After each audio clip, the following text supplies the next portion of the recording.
L'ennemi avait parié sur le général Hiver pour geler les forces ukrainiennes. Une erreur de calcul fatale. Mais le sol gelé n'a fait qu'accélérer l'inévitable, permettant aux bêtes d'acier ukrainiennes d'écraser les tranchées russes. Une zone d'exactement 400 km dans la région de Zaporijia a changé de maître au prix du sang. Les légions russes ont été repoussées sur environ 154 000 carrés. Ce n'était pas un choix stratégique, mais une manœuvre imposée par la force brute aux soldats de Poutine. Oubliez le terme repli tactique. C'était l'effondrement total de défense et de fortifications érigées pendant des mois. Des milliards de dollars d'investissement militaire réduits en poussière en quelques semaines. Préparez vos yeux, les images qui vont suivre réécrivent les lois mêmes de la guerre moderne. Mais attendez, le véritable choc est encore à venir. Deux facteurs décisifs ont déverrouillé Zaporijia et brisé les lignes russes. Le premier, les forces spéciales ukrainiennes déchirant la zone comme des prédateurs dans leurs blindés lourds. Le second, l'avènement des machines, des robots terrestres exécutant plus de 7000 missions autonomes par mois. Cela crée une pression qui transcende les limites humaines. Nulle part cet enfer n'est plus visible que dans le corridor Zaporijia-Donetsk. La synergie de ces éléments a déclenché une destruction qui a laissé même le QG de l'OTAN stupéfait. Nous dévoilerons les secrets de cette synergie dans un instant. Mais pour l'heure, plongeons dans la dîme. Retour au point zéro sur le sol gelé de l'oblast de Zaporijia. L'écran reflète le visage brutal et nu de la guerre moderne. Des masses titanesques d'acier avancent à travers une forêt d'arbres squelettiques. Ce sont des bêtes de métal ukrainiennes blindées de cages anti-drones spéciales, une défense de fer. Et à leur bord, les forces spéciales Artan. L'élite de l'élite. Les prédateurs ultimes de la direction du renseignement de la défense. Ils ne se déplacent pas en silence. Leur arrivée est annoncée par un rugissement mécanique terrifiant. Les images capturent les éclairs des canons hurlant depuis les coques protégées des blindés. Les mitrailleuses lourdes déchaînent une pluie de feu aveuglant les fortifications russes. L'ennemi tente de riposter mais les colonnes blindées sont inarrêtables. Position, zone de déploiement, nœud de communication, effacés de la carte un par un. Les troupes russes s'effondrent sous la pression écrasante. À cet instant précis, le chaos règne. La retraite devient la seule issue inévitable. La densité de feu les suffoque. Aucune chance de respirer. Aucune chance de survivre. Mais ne vous y trompez pas. Ce raid ne visait pas seulement la capture de quelques bunkers. Le véritable objectif, trancher les artères logistiques vitales qui alimentent le front sud. Même les analystes tactiques de Washington ont confirmé l'ampleur de la dévastation dans les rapports de l'ISW. L'Ukraine a traqué les concentrations de personnel avec une précision chirurgicale. Ils n'ont pas juste blessé l'ennemi, ils l'ont estropié. Écoutons maintenant les mots du commandant lui-même, Viktor Torkotiuk, le chef de l'unité Artan, le fer de lance du renseignement. Torkotiuk déclare « Des actions actives ont été menées en synchronisation parfaite avec les autres unités. Une combinaison létale incluant le renseignement et les forces de défense. Ils nous ont permis de paver la route pour le nettoyage final et l'expulsion totale des envahisseurs. C'est la preuve, ce n'est pas un conflit hasardeux, mais un plan de destruction mathématique impitoyable. Mais la réaction en chaîne déclenchée à Zaporijia ne s'arrête pas là. Restez à l'affût, nous allons disséquer ces répercussions dans TGN très bientôt. Mais avant toute chose, alors que l'onde de choc de l'opération Zaporijia vibre encore, une nouvelle vision d'apocalypse émerge du front sud-est, un véritable cauchemar éveillé. Les règles de YouTube nous brident, impossible de tout vous montrer, mais nous allons reconstituer ce chaos à travers des fragments d'images glaciales. Dans cette zone grise entre Donetsk et Zaporijia, l'enfer a un nom. La 3e brigade d'assaut entre en scène.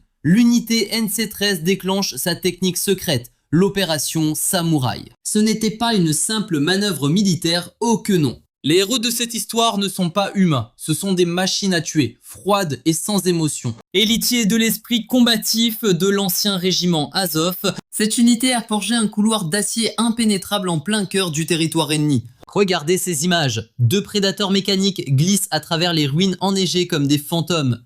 En face, c'est la panique totale. L'armée russe terrifiée lance tout son arsenal pour stopper ces démons. 4 drones kamikazes FPV foncent sur eux.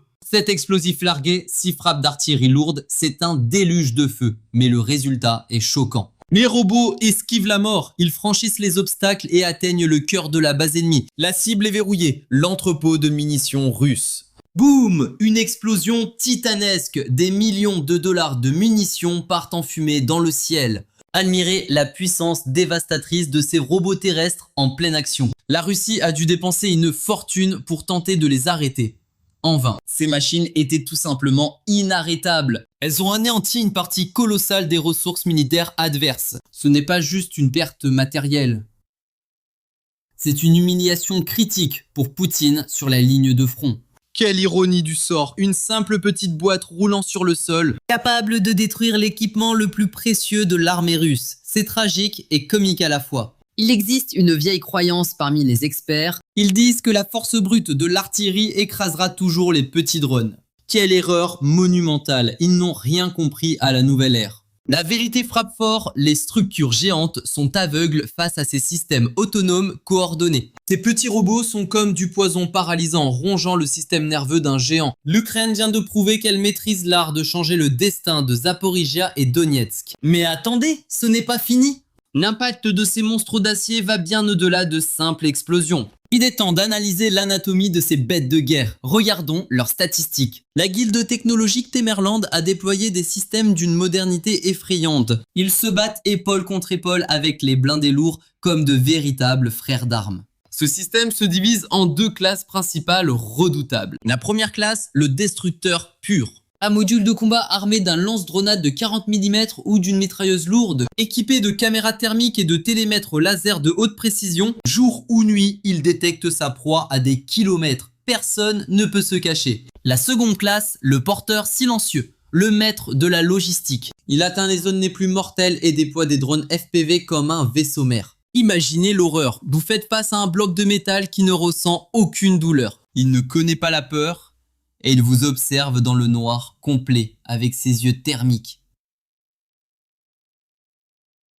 L'effondrement psychologique des soldats est bien pire que n'importe quelle blessure physique, c'est la terreur absolue. La prolifération de ces systèmes renverse totalement l'échiquier de la guerre, redéfinissant le coût du sang et de l'acier. Sur les lignes de front ukrainiennes, des événements défiant toute logique se déroulent. Et pas seulement sur le plancher des vaches, mais aussi dans les cieux. Nous sommes témoins de la métamorphose d'avions en véritables dieux de la guerre, changeant le cours du destin. Censure oblige, nous ne pouvons dévoiler l'intégralité de ces images sensibles aux âmes fragiles. Mais analysons de plus près la situation grâce à ce cliché extrait de l'enregistrement vidéo. Dans les ténèbres d'une nuit d'encre, un avion civil AN-28 converti fend le ciel ukrainien tel un spectre silencieux. C'est un banal appareil à hélice, d'ordinaire utilisé pour le fret ou les passagers. Une simple mule désert, dirait-on. Cependant, les Ukrainiens ont monté un minigun M134 à 6 canons sur la porte de cet avion, capable de cracher une tempête de milliers de balles par minute.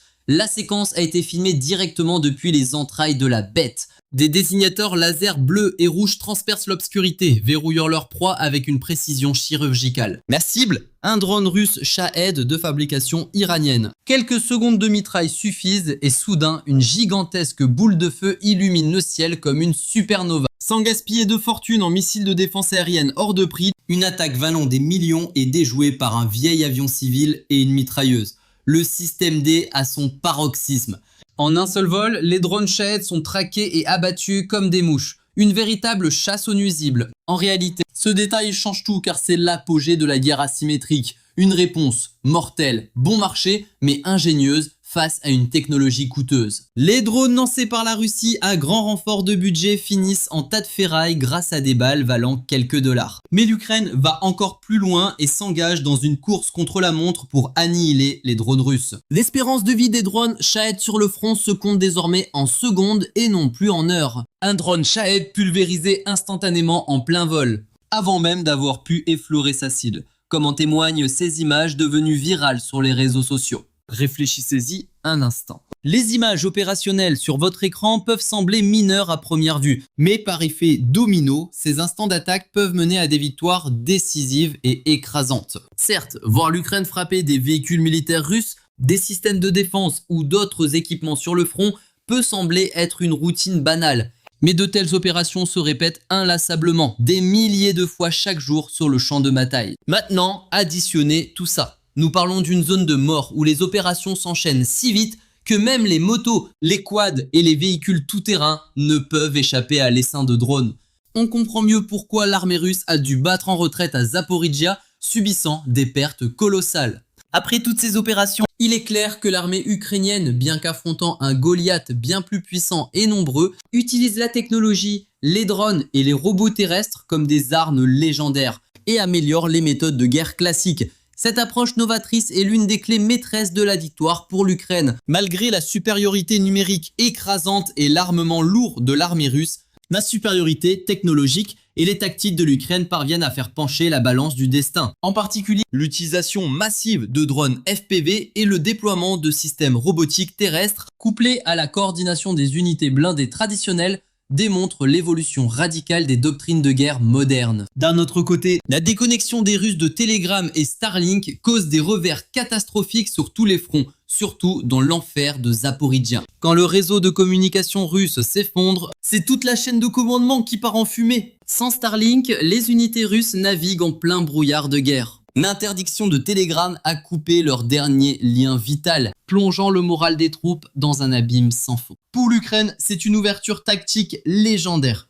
Leurs mages de la guerre électronique exploitent chaque faille sans pitié. Le prix à payer sur le front est tout simplement colossal. Une véritable hémorragie causée par ce chaos numérique. L'armée russe avance à la vitesse d'un escargot, 70 mètres par jour. Mais chaque mètre est payé par un sacrifice humain terrifiant. 26 000 soldats perdus chaque mois, c'est un massacre. Une guerre d'usure qui défie toute logique de survie. Et pourtant, le maître du Kremlin continue de jeter des vies dans la fournaise. C'est une situation qui dépasse l'entendement, une folie pure. Sacrifier autant d'âmes pour si peu de terrain n'a aucun sens, surtout quand on se bat sans yeux ni oreilles sur le champ de bataille. Les soldats hurlent qu'ils ne peuvent même pas se connecter pour lancer leurs attaques de drones. Le système est hors ligne. L'ours russe frappe à l'aveugle dans les ténèbres, totalement désorienté. Face à eux, l'Ukraine danse et esquive avec une agilité déconcertante. Depuis la contre-attaque de 2023, ils dominent le jeu. Rappelez-vous l'arrogance du début. Kiev en 3 jours, disait-il. Une armée de millions d'hommes qui devait tout écraser sur son passage. Mais aujourd'hui, le scénario a complètement changé. La simple masse de chair à canon ne suffit plus pour gagner la partie. L'adaptation ukrainienne est en train de réécrire les manuels de l'OTAN. Couper les lignes ennemies et abattre des drones aux fusils mitrailleurs. Depuis un avion civil, bienvenue dans la nouvelle méta de la guerre. C'est le réveil brutal d'un nouvel ordre mondial militaire. La technologie rend désormais les montagnes d'acier obsolètes. Sous nos yeux, une superpuissance fond comme neige au soleil. Ces 400 km² au sud ne sont pas qu'une zone. C'est la carte précise de l'effondrement mental de l'armée russe. L'innovation dicte désormais sa loi impitoyable sur le terrain. Systèmes autonomes et intelligence artificielle prennent le contrôle du combat. L'Ukraine débloque des compétences que personne n'avait vu venir. La Russie, elle, semble coincée dans une époque révolue. Elle s'essouffle à courir derrière cette course technologique effrénée. Ces tactiques de vague humaine sont du suicide face à la guerre moderne. Moscou pourrait tenter d'invoquer une mobilisation forcée pour survivre. Mais le traumatisme de 2022 hante encore les esprits. La tension sociale est une bombe à retardement prête à exploser. Pourtant, en février 2026, l'ombre grandit encore. Une mobilisation secrète se prépare, telle une nouvelle vague noire. Ce n'est plus une mobilisation massive et visible comme en 2022, non, c'est un piège bien plus subtil qui se referme. Ces préparatifs obscurs surviennent alors que les pertes au combat ont atteint un niveau critique, dépassant le recrutement des soldats contractuels, car le réservoir de volontaires est désormais à sec. Le maître du Kremlin a signé un décret fatidique pour des camps d'entraînement militaire obligatoires, ciblant le personnel de réserve pour l'année 2026. Ce parchemin maudit prévoit la formation forcée d'un nombre inconnu de réservistes au sein des forces armées russes, incluant la garde nationale, la Rosgvardia et les redoutables services du FSB, ainsi que le ministère des situations d'urgence et d'autres unités de l'ombre. Selon les stratèges de l'ISW, c'est la mise en place d'une architecture légale impitoyable, conçue pour une conscription secrète et progressive, puisée directement dans la réserve stratégique. Officiellement, ils appellent ça un simple entraînement, mais en réalité, ces malheureux ponceries pourraient être téléportés directement en première ligne. Souvenez-vous, Dmitri Peskov avait évoqué 422 000 nouvelles âmes.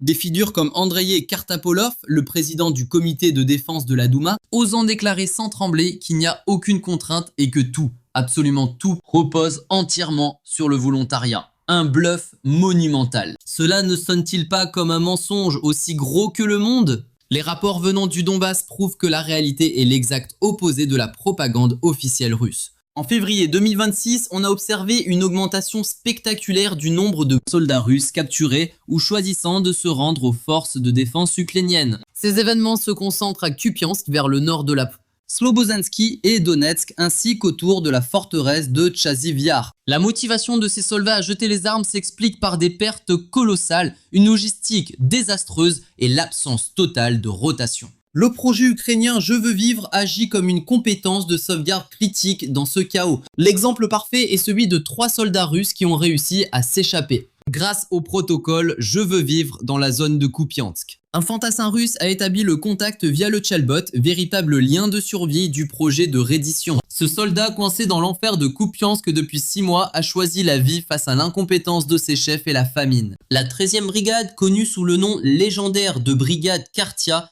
affiliée à la garde nationale, a orchestré une extraction sécurisée pour ces 3 soldats russes, qui ont été mis en sécurité sous bonne garde. La reddition de 5 autres soldats au nord de Slobozansky est la seconde preuve qui met les officiels russes en échec et mat. La 158e brigade mécanisée séparée a confirmé la reddition de ces 2 premiers soldats russes. Côté ukrainien, on a attaché un haut-parleur à un drone, tel un messager divin, pour s'adresser aux autres, et 3 soldats supplémentaires ont émergé des tranchées. Au total, 5 soldats ont été faits prisonniers, échappant à leur destin funeste. Mais le commandement russe, dans un acte de trahison ultime, a ouvert le feu sur ses propres hommes qui se rendaient. Cet incident a été décrit comme un acte unique d'une cruauté inhumaine absolue. L'attitude de l'armée russe envers la reddition et son incapacité à tolérer l'échec sont désormais limpides. En fait, nous comprenons une fois de plus pourquoi la Russie s'est enfermée dans une impasse tragique à Zaporizhia, subissant des pertes massives et dévastatrices. En revanche, la situation est radicalement différente du côté des protagonistes ukrainiens. Kiev s'efforce de protéger ses soldats et d'améliorer leurs statistiques, refusant de les voir comme de la simple chair à canon. L'objectif militaire de l'Ukraine est de mettre fin à cette guerre en augmentant les pertes russes jusqu'à un niveau de douleur insoutenable. De nouvelles nominations au ministère de la Défense ukrainien, tel un maître stratège de l'ère numérique, Mikhailo Fedorov déploie son plan directeur, avec un objectif impitoyable, infliger des dégâts critiques et augmenter les pertes russes d'un bon tiers. Si le ratio de pertes passe des 156 actuels à 200 soldats par kilomètre carré conquis, l'avancée ennemie sera totalement gelée. Moscou se retrouverait alors piégé dans une impasse stratégique absolue. L'étincelle de la liberté née à Zaporizhia menace de se transformer en un brasier incontrôlable jusqu'à Donetsk et Louhansk. Pendant ce temps, sur le front impitoyable du Donbass, les défenseurs ukrainiens déploient une aura de résistance impénétrable face aux assauts incessants de l'envahisseur. De même, au sud de Zaporizhia, les forces de Kiev enchaînent les déports tactiques avec une précision chirurgicale. La défense héroïque continue de tenir bon à Kherson, Melitopol et Mariupol face aux vagues ennemies. En réalité, du côté de Kherson, le vent a tourné et les Ukrainiens imposent désormais leur rythme sur le champ de bataille. Mais attention, en Crimée, le scénario est tout autre. Le camp russe tremble et peine terriblement à maintenir sa barrière protectrice sur la péninsule. Une pluie de frappes aériennes s'abat quotidiennement, pulvérisant défenses, radars et navires comme s'ils étaient en papier. S'ils échouent à stopper la percée fulgurante de l'Ukraine à Zaporizhia, l'armée russe risque l'effondrement total le long de l'axe nord-sud. Une catastrophe qui pourrait engloutir leurs forces armées tout entières, les rongeant de l'intérieur, jusque dans leur bastion de Crimée. Bref, les triomphes à Zaporizhia ne sont pas de simples escarmouches, c'est bien plus grand. C'est le prélude d'un bouleversement majeur qui pourrait réécrire le destin même de cette guerre. L'avenir s'assombrit pour l'armée adverse. Au sud, le soleil du crépuscule commence à se coucher sur les soldats de Poutine. Nul ne sait si l'aube reviendra ou si ces soldats verront un jour la lumière à nouveau. Une présentation signée TGN. Rejoignez l'ID dans les commentaires et partagez vos théories sur la suite des événements. Merci d'avoir suivi cet épisode jusqu'au bout.